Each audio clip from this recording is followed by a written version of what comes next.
Avant de vous faire vivre cette aventure, nous vous invitons à venir avec nous à la découverte de ces lieux désormais solitaires et silencieux, où tout a véritablement commencé. Nous sommes sur la rive turque du détroit des Dardanelles. Voici la plaine de Troie, où se déroulèrent il y a quelque 3000 ans les combats fabuleux que nous raconte Homère.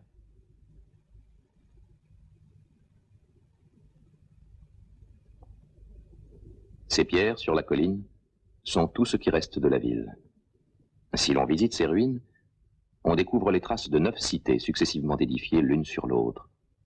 La première, à peine décelable dans les couches inférieures des fouilles, n'était guère qu'un village néolithique. L'avant-dernière fut une grande forteresse de l'époque mycénienne aux solides murailles. Celle que chanta Homère est la dernière. Elle était splendide et heureuse, avant d'être anéantie par les Achéens aux environs de l'an 1200 avant Jésus-Christ. Pourquoi fut-elle détruite? Si l'on en croit la tradition, pour une femme, Hélène, épouse de Ménélas, enlevée par le Troyen Paris. Il y eut probablement de toute autre raison, mais le temps les a perdus. Troie ne devait plus renaître. Le vent ensevelit ses vestiges sous le sable, et l'on en vint à douter qu'elle eût jamais existé.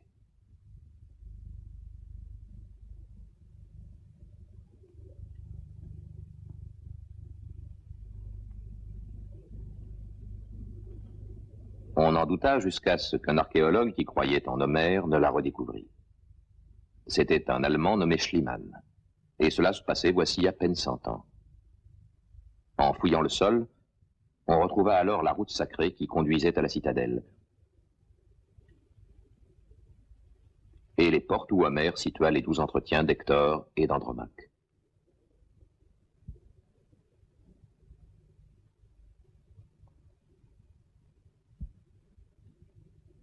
Aujourd'hui, le visiteur peut à nouveau imaginer ce qui se passa il y a si longtemps sur les rives du Scamandre.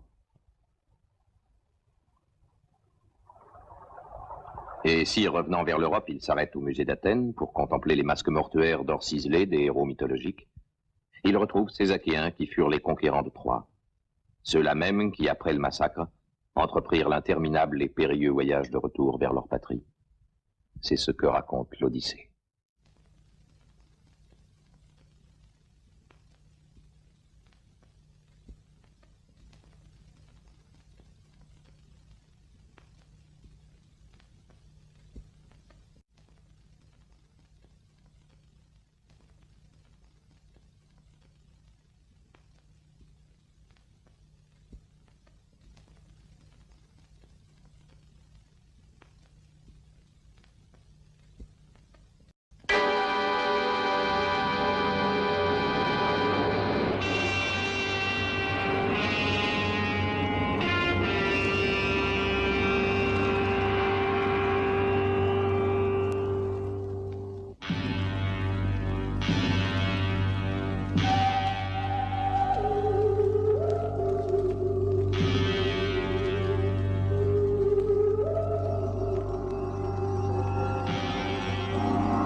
Écoutez les mortels donner la faute aux dieux.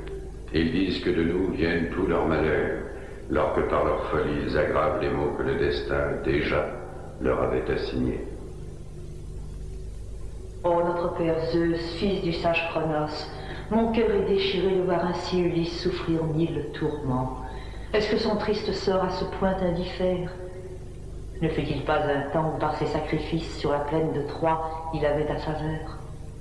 Oh ma fille Athéna, comment aurais-je pu l'oublier cet Ulysse qui de par son esprit l'emporte, et de beaucoup, sur les autres mortels. Non, c'est Poséidon qui s'acharne à venger le Cyclope, son fils, le divin Polyphème aveuglé par Ulysse, et sans le mettre à mort, il le tient éloigné de son île natale. Mais si nous tous ici décidons du retour de ce sage en Ithaque, Poséidon devra étouffer sa colère et subir notre avis, quoi qu'il puisse en penser. Si c'est la volonté des dieux qu'Ulysse en sa maison revienne, j'irai à Ithaque pour infuser la force en l'âme de son fils. Sur ces mots, Athéna, fille de Zeus, descend du sommet de l'Olympe et vient en Ithaque, où se trouve la maison d'Ulysse. Elle prend une apparence humaine, ainsi que le font le plus souvent les dieux, pour se montrer aux hommes. Elle se présente sous les traits de Mintès, le doge de Taphos.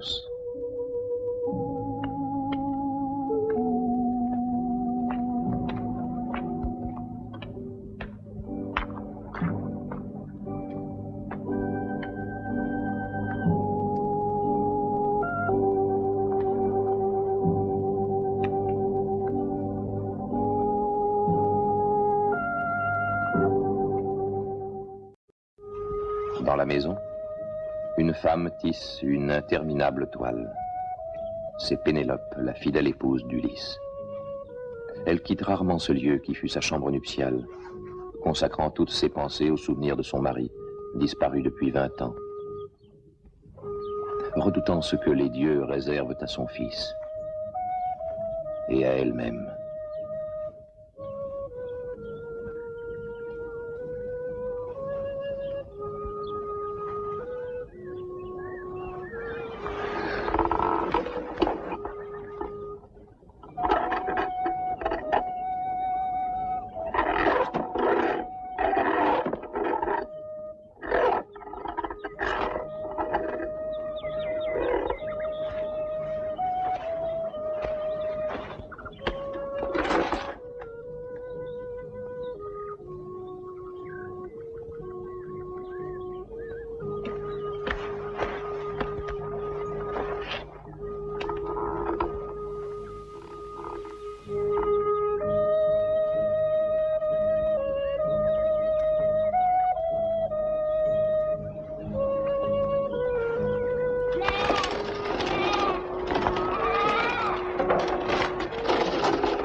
Sois le bienvenu, étranger. Je te salue. Viens, entre. Ma maison est la tienne.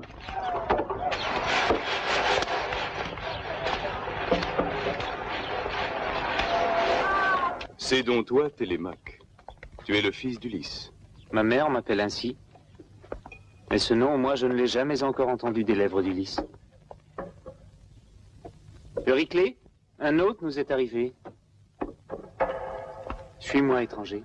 Euryclée, fille d'Ops, achetée comme esclave encore enfant, avait été la nourrice d'Ulysse. Télémaque l'appelait grand-mère. Pénélope, un étranger vient d'arriver. Télémaque l'a accueilli. Peut-être apporte-t-il des nouvelles d'Ulysse. Ne conserve pas trop d'espoir. Prends garde, Pénélope. Le monde est rempli de vagabonds qui voyagent sous de faux noms, inventent de belles histoires pour s'attirer la confiance des naïfs. Il fera comme les autres, comme tous ceux qui t'ont donné d'Ulysse les nouvelles que tu espérais.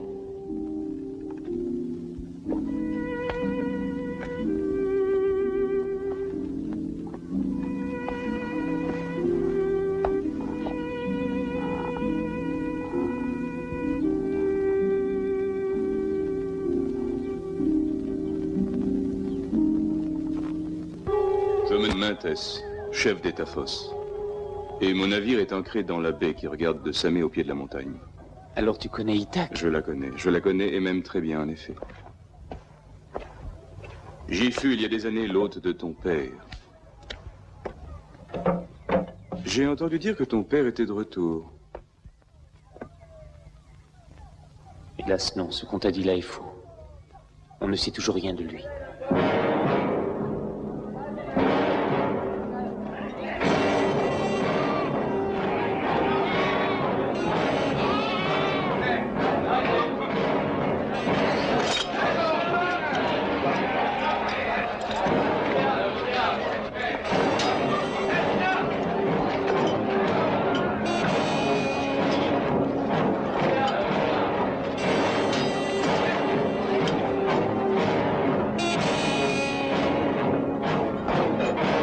Qui sont tous ces gens-là?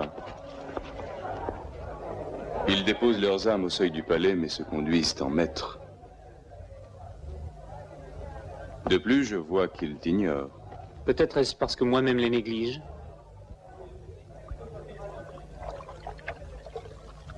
Sont-ils tes invités? Invités. Il en fut nombre dans cette maison alors qu'elle était respectée du temps de mon père.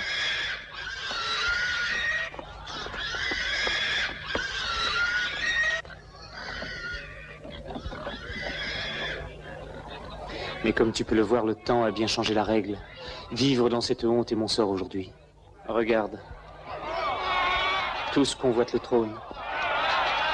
Ils viennent piller ma maison. Chaque jour un peu plus. Ces prétendants, ce sont des princes d'Ithaque et des îles voisines, Samé, Zante la forestière d'Ulishiu. Ils veulent ma mère pour épouse. Et ta mère est-elle obligée de reprendre époux? Elle ne voudrait pas, mais elle n'a pas le courage de s'y opposer. Je comprends sa faiblesse. Et cela dure depuis quand? Depuis assez de temps pour dévorer tous mes biens, et tu vois, c'est ce qu'ils font.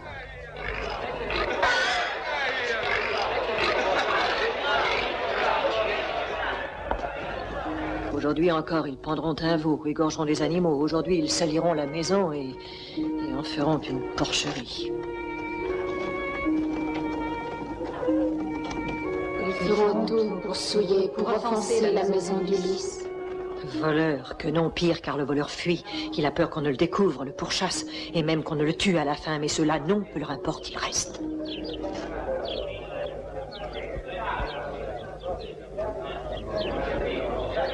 Il y faudrait ton père. Mon père?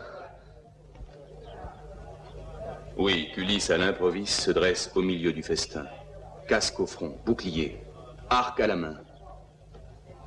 Quelles noces amères auraient ces prétendants? Non, étranger. Jamais il ne reviendra en sa maison. Je le crains. Le destin d'Ulysse est aux mains des dieux. Mais toi, entends-moi bien, écoute mon conseil. Va chercher la nouvelle. Et si de voix formelle tu apprends qu'il est mort, alors tu dresseras le marbre funéraire sur le rivage. Et puis tu donneras ta mère à un époux. Mais si d'une autre voix tu sais qu'il est vivant, Télémaque, je ne suis pas devin. Mais je sens en mon cœur qu'il en sera ainsi.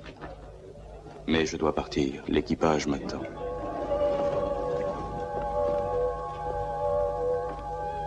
Je t'en prie, étranger, reste là. Fais comme je t'ai dit, Télémaque, et sois fort. Attends, où dois-je aller? Affrète un bon navire et vogue vers Pylos. Là, tu verras Nestor, un ami de ton père. Athéna disparaît, tel un oiseau de mer. Mais la déesse a donné à Télémaque audace et énergie. Et surtout l'irrésistible désir de retrouver son père. Voilà que Troie fut prise et ses murs effacés. Mais voilà que Pallas fait peser sa vengeance sur les Achéens. Phénios chante ainsi la geste des héros danaens. Bien qu'il soit un aèdre fameux parmi les Achéens, il n'oserait pas le faire en la maison même d'Ulysse si les prétendants ne l'y avaient contraint.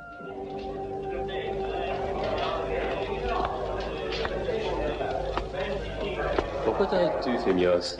Est-ce parce que la reine est venue parmi nous? Pourquoi toujours chanter la funeste aventure? Mais à nous, elle plaît, Phénios.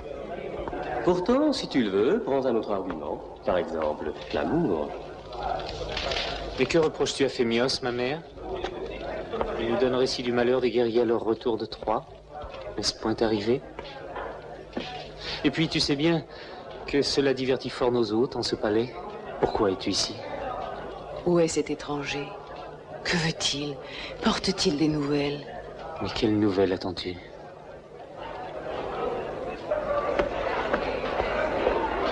L'étranger est parti. Qui était-il? Pourquoi ne pas le dire à ta mère? Ma mère a le travers de prendre pour devin les étrangers qui passent et se laissent tromper par leurs propos flatteurs. Dois-je l'encourager? Télémaque, aie pitié de ta mère. Pour cela, trop nombreux sont les gens qui me raillent. Toi, ne sois pas cruel. Veux-tu que je retourne chez mon père?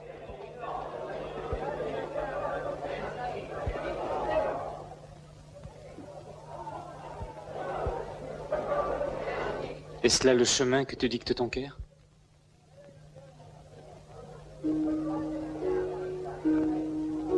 Où sont tes espérances et que fais-tu des miennes? Combien de temps encore, abreuvé d'insolence, devrais-je supporter ma honte quotidienne? Retourne dans ta chambre et reste le plus loin possible de leurs yeux, ma mère. Par la grâce des dieux, en ce jour, j'ai appris que l'enfant que j'étais laissait la place à l'homme. Et que dès cet instant, je devais agir en maître.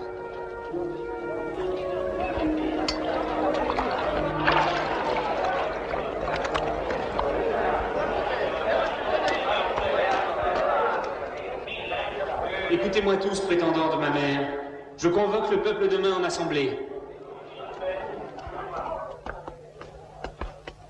Et compte vous y voir.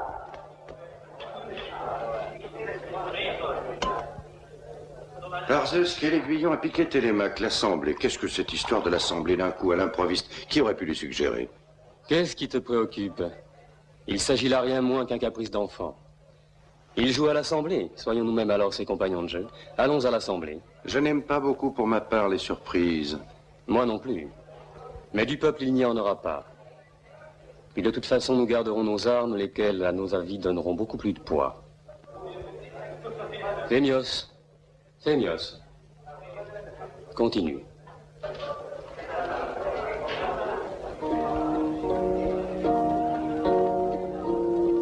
Infiniment d'or, d'esclaves et de chevaux, mais aussi des chèvres étaient sur les ponts.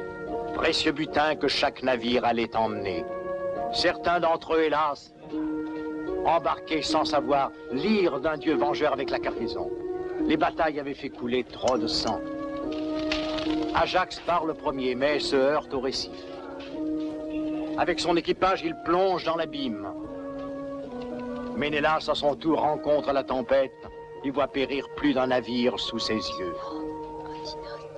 Mais pour Agamemnon, heureux est le voyage. Il débarque sans heurts. On l'accueille en héros. Tout le palais l'attend. C'est l'honneur, c'est la gloire. Alors tout lui est dû. Il est l'égal des dieux, même plus pour les courtisans qui de son fait pensent tirer quelque profit. Égiste le transperce de son épée. Il fut noyé dans son sang. Les rois eux-mêmes ne peuvent rien changer à la décision des dieux.